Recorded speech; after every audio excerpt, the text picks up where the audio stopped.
자, 오늘 가장 큰 장중의 이슈는 결국 정몽구 회장 사망설.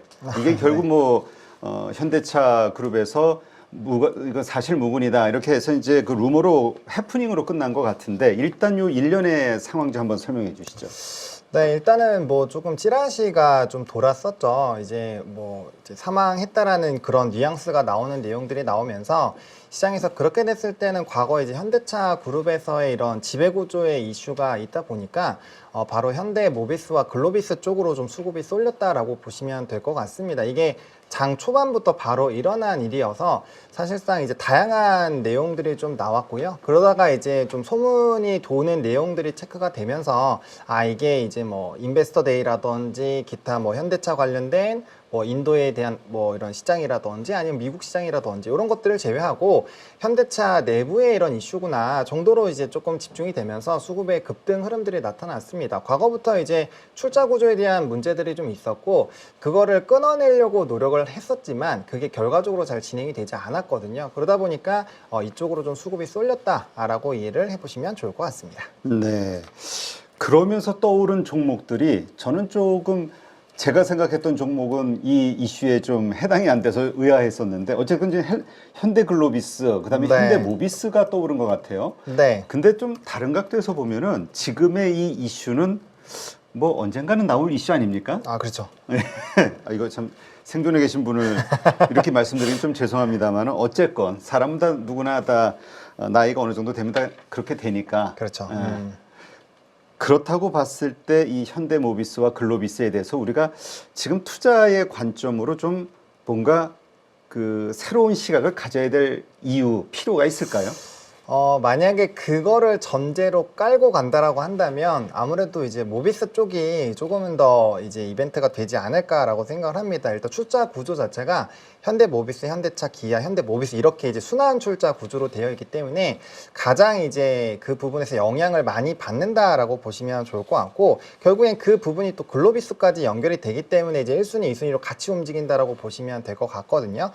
근데 이제 현대 모비스 같은 경우는 이제 아무래도 지배구조자에서 현대차의 또 33% 이상의 비중을 갖고 있기 때문에 결과적으로 그런 관점으로 본다면 또 현대차에 대한 이벤트도 부각이 될 수 있을 것 같습니다. 그래서 일단 지배구조 상으로 봤을 때는 모비스가 가장 크게 영향을 받을 수밖에 없기 때문에 일단 집중한다면 요걸 봐야 될 것 같고요. 또 최근에 이제 근데 자사주 매입이라든지 또 회사에서의 내부적인 그런 이벤트가 있거든요. 그래서 그거를 제외하고 봤을 때도 지금 시점에서는 좀 이벤트가 될 수 있었는데 문제가 뭐냐면 지금 트레이딩 관점으로 보면 이 산업에서의 좀 긍정적인 내용이 나오는 것들을 좀 기대를 하고 있었기 때문에 관련된 이슈가 부각이 됐을 때 인베스터 데이에 대한 증권가 일부 이제 리서치 관련된 분이 좀 발언들이 있었거든요.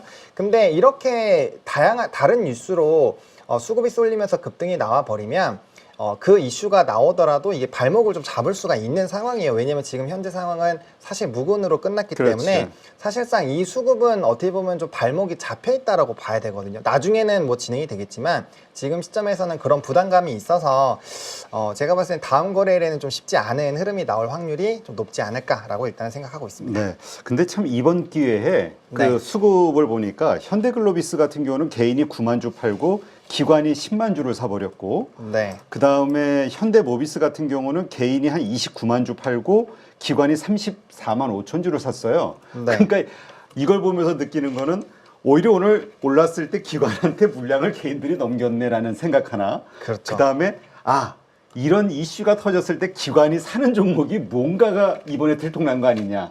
이런 그렇죠. 관점으로도 볼 수 있을 것 같아요. 맞습니다. 참 그 좋은 스토리를 또 말씀을 해주셨는데 뭐 현대 모비스의 좀 수급 흐름을 보시면 이제 투신이랑 사모펀드가 들어왔거든요. 사실 사모펀드는 제가 봤을 땐 트레이딩으로 들어온 것 같은데 아무튼 원래 이제 투신이나 금융투자 같은 경우는 좀 단기성 물량으로 많이 들어옵니다. 그래서 사실 절반 정도는 그런 이제 좀 단기 물량으로 보셔야 되는데 여기서 좀 중요한 게 지금 연기금이 생각보다 좀 많이 담았거든요. 그렇기 때문에 지금 이게 뭐 주주 환원 정책 같은 내용들도 있어서 그 부분으로까지 이제 확장이 되는지는 한번 확인을 해보셔야 될 것 같아요. 근데 기본적으로 여기 앞에 나와 있는 세 가지 부분들은 단기적인 물량으로 해소가 됐었던 과거 전례들이 워낙 많이 있다 보니까 사실상 단기성 물량이 좀 많이 들어왔다라고 보시면 될 것 같습니다. 그렇다면 다음 주 주가 전망을 우리가 본다. 나온다고 하면은 다시 한번 그 실망 매물로 인한 네. 어떤 하락의 가능성이 더 높다 이렇게 봐야겠네요. 네, 일단은 저는 그렇습니다. 왜냐하면 이제 우리가 이 종목이 수급이 쏠리게 됐었던 이유가 사실 물군으로 되기 전에 그 이슈 때문에 들어온 거잖아요. 근데 사실상 이게 공시까지 나버렸기 때문에 이거를 아니다라고 생각하고 희망 회로를 돌리기에는 지금 상황이 너무 명확해졌다라고 보시면 될 것 같습니다. 그러다 보니까 그런 관점에서 본다라고 한다면 일단 물량이 나가는 게 맞고요. 그 다음에 이제 연말이나 또 다른 어떠한 이런 좀 지금 최근에 리포트도 나오고 사업에 대한 본업에 대한 이슈들이 부각이 됐을 때 그런 이슈가 부각이 되는 게 좀 맞지 않을까라고 생각을 하고 있습니다. 네, 알겠습니다. 하여튼 다시 한번 현대차 그룹의 지배구조, 지금 뭔가 손을 대야만 한다라는 그 상황, 요거는 그냥 다시 한번 모두가 이해하게 된 계기는 된 것 같아요. 맞습니다. 네. 자, 그다음 삼성전자 이야기 한번 들어가 볼까요? 네. 8만 원 터치하고 다시 이제 바로 밑에까지 좀 내려왔는데 어떻습니까? 계속 매도하다가 이틀 1200만 주, 600만 주 연속으로 샀는데 네네. 외국인들의 시각이 달라진 이유 뭐 있을까요? 요거는 사실 좀 제 나름대로 분석을 한 게 있는데 조금 설명을 드리도록 하겠습니다. 사실 이제 선물 옵션 동시 만기 이후부터 수급이 상당히 좀 들어왔는데 이게 삼성전자의 수급 기조를 한번 살펴보시면요. 사실상 이제 이 최근 선물 옵션 동시 만기가 나오기 전까지만 하더라도 외국인의 수급이 상당히 많이 이탈이 된 것들을 확인을 할 수 있습니다. 이게 12일 기준으로 보시면은 이틀을 더 안 빼더라도 지금 수급 자체가 3조 2천억 원이 나가고 있는 상황이었거든요. 근데 지금 이거를 만에 1조 지금 한 4천억 정도가 들어왔다라고 보시면 됩니다.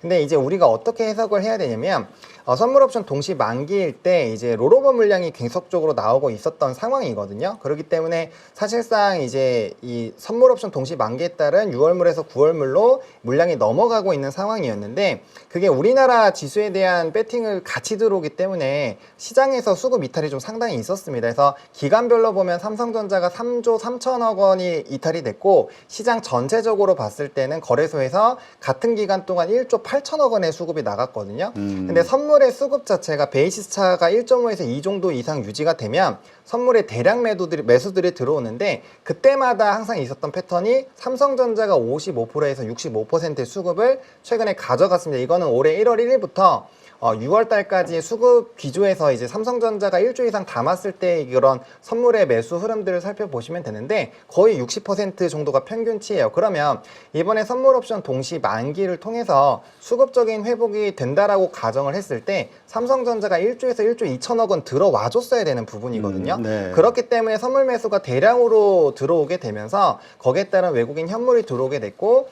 지수 선물에서 매수가 들어온다라는 것은 결국엔 그 장기물에 대한 이제 선물의 가치가 높아진다라는 거니까 거기에 맞춰서 이제 외국인의 수급이 같이 들어왔다라고 보시면 될 것 같습니다. 그래서 현재 시점에서 삼성전자는 뭔가 HBM이라든지 최근에 있었던 뭔가 낸드에 대한 그런 이벤트로 올라간 것이 아니라 철저하게 시장에서 이런 빅 선물에서의 이런 외국인 수급들이 변동이 나오는 거에서 그 시장의 이런 좀 중심 역할을 해주고 있는 종목이기 때문에 거기서 수급적인 흐름들이 들어왔다라고 보시는 게 맞을 것 같고요.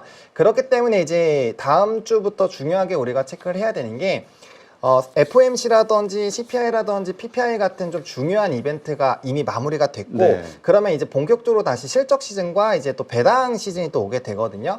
그러면 이제 저번과 마찬가지로 요번에도 실적에 대한 전망치가 계속적으로 높아지는 리포트들이 나와줘야 됩니다. 그래서 하이닉스 같은 경우는 지금 목표 주가가 24만 원에서 뭐 26만 원 이렇게 올라가고 있는 상황인데 삼성도 거기에 따른 흐름들이 좀 같이 나와줘야 됩니다. 그래서 그런 기조가 나온다라고 한다면 수급이 이렇게 단기적으로 끝나는 것이 아니라 추가적인 상방을 좀 만들어낼 수 있겠다라고 보시면 좋을 것 같고요. 또 금일 같은 경우도 사실 선물의 베이스 차가 4까지도 좀 벌어지긴 했는데 이제 외국인과 선물의 매수 기조는 사실 그거에 비해서는 굉장히 약했다라고 보시면 됩니다.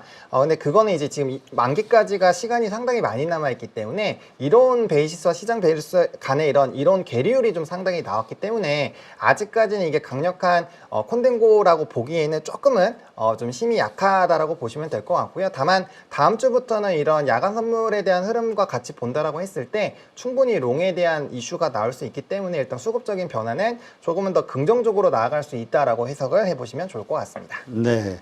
근데 요즘 외국인이 그 삼성전자를 대량으로 샀다가 또 대량으로 바로 팔았다 이런 일들이 여러 번 반복이 되다 보니까 맞습니다. 이 매수 매도에 대한 그 의미가 그게 좀 중요도가 확 낮아진 느낌도 들기는 해요. 근데 그게 오히려 역으로 본다면 오히려 중요도가 더 높아졌다라고 보셔야 되고, 지금 시장 같은 경우는 사실 선물에 대한 이해도가 없으시면 시장을 해석하기가 굉장히 힘들거든요.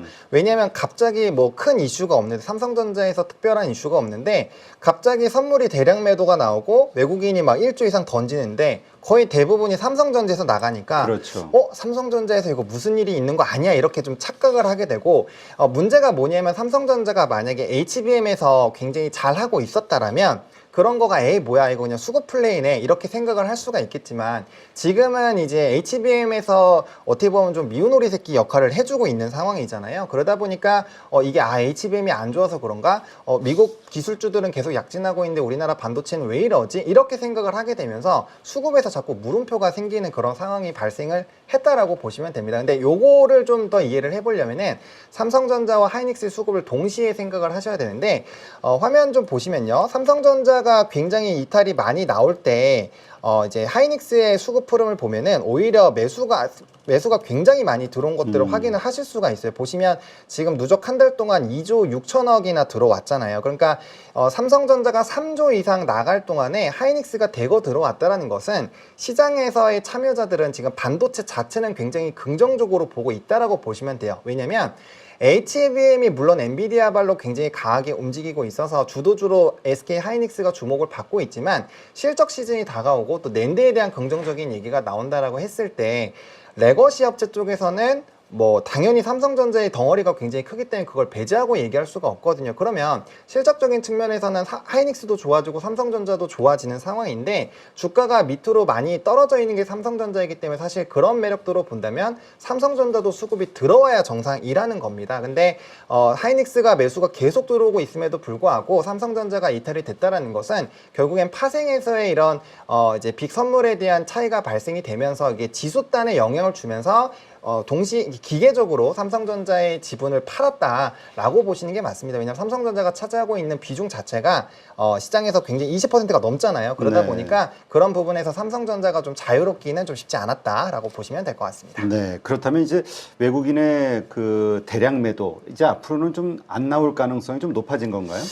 아니요. 아직까지 충분히 나올 수 있습니다. 이게 왜 그러냐면 최근에 작년 11월 이제 수출 데이터가 긍정적으로 흑자 전환이 나오면서 계속적인 상장 흐름들이 나타났는데, 그때부터 선물의 누적 순매도랑 순매수 흐름들을 좀 체크를 해보셔야 되는데, 총 누적량이 마이너스 5조에서 플러스 2조 사이에서 계속적으로 박스권 움직임들이 있었거든요. 근데 지금 현재 시점에서 총 누적량이 1조 4천억이기 때문에 추가적으로 위아래로 나올 수 있는 물량들이 상당히 있다라고 보시면 될 것 같습니다. 롤오버 전까지의 내용을 보시면 누적이 마이너스 2조였기 때문에 현재 시점에서 추가적으로 3조의 물량이 나올 수 있다라고 보시면 좋을 것 같고요. 매수는 5조 이상 들어올 수 있기 때문에 사실상 하방보다는 상방이 더 높다라고 보시면 됩니다. 그래서 지금 CPI랑 PPI가 긍정적으로 나온 상황이고, 그 다음에 연내 1회를 하더라도 이러한 기조라면은 당연히 PC도 낮아질 수밖에 없거든요. 왜냐면 CPI랑 PPI 구성 요소들의 PC가 많이 차지를 하고 있기 때문에 PC도 떨어지는 흐름들로 나타나게 되고, 그러면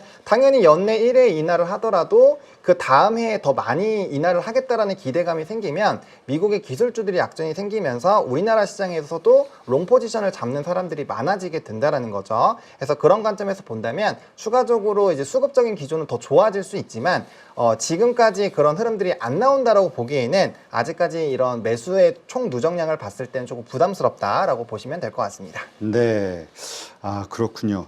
그 오늘 외국인이 이렇게 어제 오늘 이렇게 매수한 이유가 뭐 요즘 증권사에서 뭐 유지이긴 합니다만 계속해서 네네. 목표 주가 10만 원에 대한 언급이 되는 리포트들이 나와서 그게 이제 모멘텀으로 외국인들의 기대감들이 살아나는 건가? 뭐 이런 생각을 했는데, 그거보다도 그냥 선물을 이용한 플레이 정도로 이해를 해야겠군요.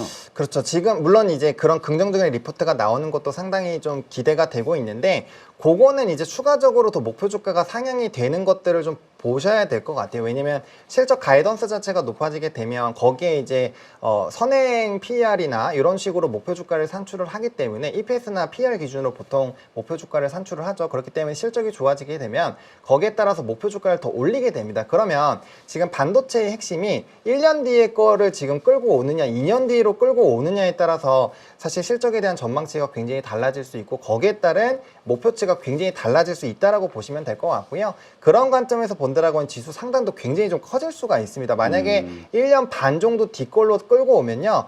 지수는 2,900 이상도 지금 가능한 상황이거든요. 그만큼 레거시 업체에서의 회복력이 나오고 있고 작년 11월부터 수출 데이터를 보시면 반도체는 굉장히 좋은 흐름들이 나타나고 있습니다. 게다가 고정 디램가도 높아지고 있죠. 낸드에 대한 가격도 높아지고 있죠. 심지어 낸드 같은 경우는 지금 디램의 성장률보다 더 높은 상황으로 됐다라는 리포트도 지금 많이 나오고 있거든요. 디램이 지금 5월 성장률이 71.4%고 낸드 같은 경우가 75%대입니다. 그러니까 낸드에 대한 흐름들이 굉장히 강해지는 흐름들이 만들어지고 있고 그런 흐름들이 만들어진다라고 했을 때 추가적으로 반도체 업체들의 실적은 더 향상이 될 수 있기 때문에 그런 방향으로 본다라고 한다면 뭐 추정치가 높아지는 게 맞고 거기에 따른 목표 주가가 조금 더 공격적인 게 나와줄 필요가 있다라고 정리 드리겠습니다. 네, 알겠습니다. 자, 그리고 조선주의 뉴스로 다뤄야 될까요? 이 호주에서 나오는 군함과 네. 관련된 여러 가지 뉴스들, 이거 방산으로 봐야 될까요? 그 이야기 좀 해주시죠.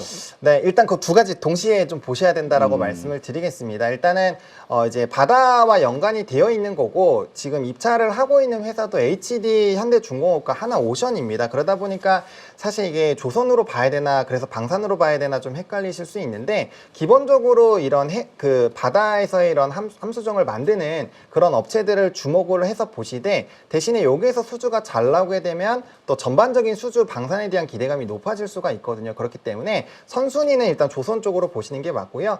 이 이슈로는 후순위는 이제 방산 업체들로 보시면 될 것 같습니다. 일단 주요 종목 같은 경우는 앞서 말씀드린 대로 HD 현대중공업과 하나오션인데 사실상 지금 총 5개 그 나라의 이런 기업들이 투자를 하게 되는 겁니다. 그래서 그게 이제 결과치가 내년에 나오기 때문에 사실상 시간이 조금 걸린다라고 보시면 좋을 것 같고요. 대신에 이게 그 가능성이 높아지면 높아질수록 추가적으로 다른 나라들에 대한 이벤트들이 있어요. 뭐 미국이라든지 기타 지역에서의 이런 잠수정 관련된 부분이라든지 이런 수출 모멘텀이 터져 나올 수 있기 때문에 이걸 어떻게 하는지에 따라서 레퍼런스가 쌓이는 거고 거기에 따른 좀 흐름들이 강해질 수 있기 때문에 요거는 이제 단기적인 이슈라기보다는 조금 이제 장기전으로 봐야 되는 뉴스다 정도로 보시면 될 것 같습니다. 네.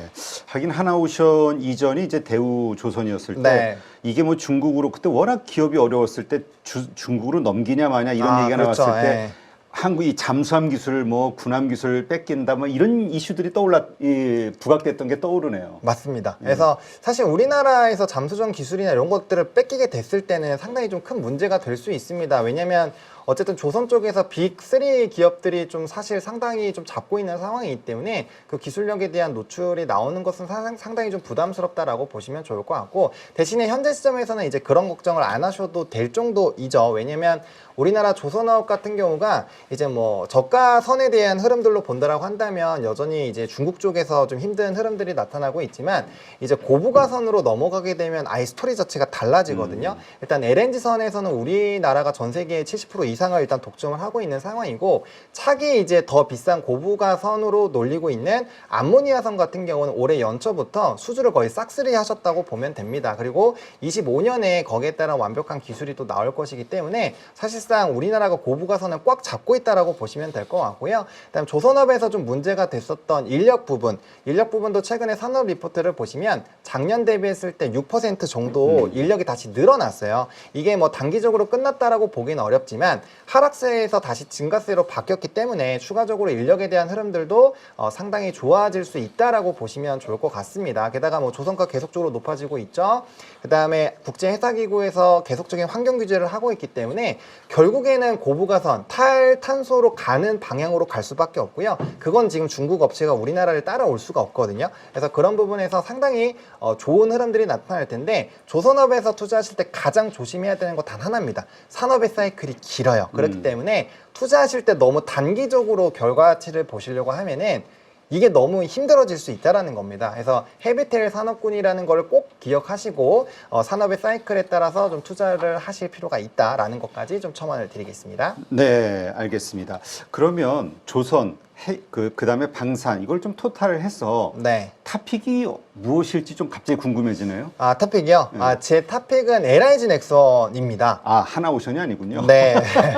네, 조선으로 하면은 HD 한국조선해양이고요. 왜냐면 이제 각각의 이유를 설명을 드리면 일단 사실 이제 그 군함이나 이런 쪽으로 보면 말씀 주신 것처럼 하나오션이나 HD 현대중공업을 골라야 돼요. 골라야 되는데 저는 일단 조선업을 봤을 때는 이 군함 쪽을 우선시하는 게 아니라 총 이제 수주량으로 보는데 HD 한국조선해양이 고부가 선들에서도 60% 이상을 걔네들이 다 들고 가요. 그렇기 때문에 다른 3사 대비했을 때 압도적인 수주량을 가지고 있고 친환경선 이제 기본적인 부분에서 가장 강력하다라는 부분 때문에 그걸 말씀을 드리겠고요. 일단 방산 쪽에서 LIG 넥슨을 말씀을 드리는 이유는 뭐 다른 방산 업체들도 굉장히 좋지만 일단 수주 잔고가 굉장히 더 빠르게 늘어나고 있다라는 점과 다른 방산 업체들은 사실 폴란드라든지 이런 쪽에 너무 많이 영향력이 있는데 LIG 넥슨은 폴란드발이 거의 없죠. 그럼에도 불구하고 수주 잔고가 굉장히 크게 늘어나고 있다라는 점, 그리고 고스트 로보틱스를 인수를 하면서 사실 로봇 산업에서도 굉장히 좀 이게 기염을 토할 수 있는 그 기반을 만들어 놨거든요. 그리고 요번에도 뭐 이제 천궁이라든지 수출 관련된 부분들이 많이 터져 나오고 있기 때문에 수주나 모멘텀이나 추가적으로 로봇 산업과 연결돼서 이벤트가 터질 수 있는 것까지 본다라고 한다면